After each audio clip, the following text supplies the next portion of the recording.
92 years old.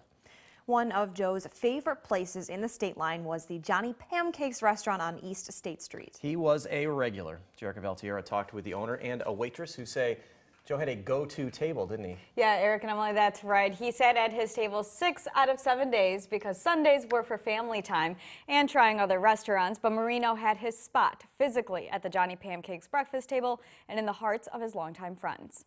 Joe was here every morning.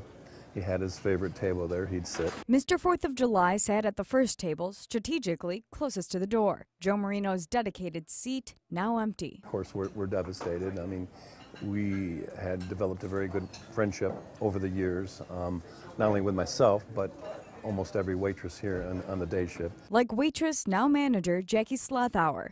Slothauer waited on Marino for about 20 years. Always had sugar-free syrup. He had a Swedish pancake. He loved Swedish pancakes. Basted eggs, sausage patties, whole wheat toast with sugar-free jelly. Not very many things I don't think Joe didn't like. Joe is a big part of my life. I've known him since I was 16. I've waited on him since I was 16.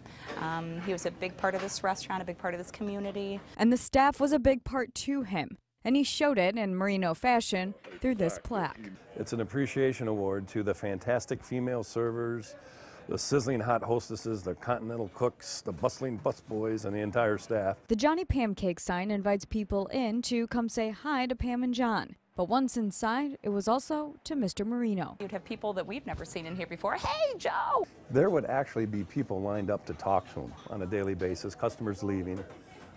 Because he was such an engaging individual. Not only did Joe Marino leave an imprint on how Rockford celebrates this country, but his charming spirit lit up conversations. He always had a joke. I mean, his best were his pickup lines. I mean, he had pickup lines for everybody. He had a joke for everything. I said, his wit is what we're going to miss a lot. But he always had a comeback for everything. He taught me patience, and he was, I would categorize him as more of like a philosopher in a way. I mean, he had a keen sense of right and wrong. There's going to be some people stepping up to carry on what Joe started. Johnny Pancakes is thinking about putting a plaque of dedication to Joe Marino at the table he used to sit at. Anybody who knows Joe knows it's not that far-fetched to picture those people lined up waiting to talk to him, and Joe spending every minute to talk with anybody who wanted to have a conversation with him.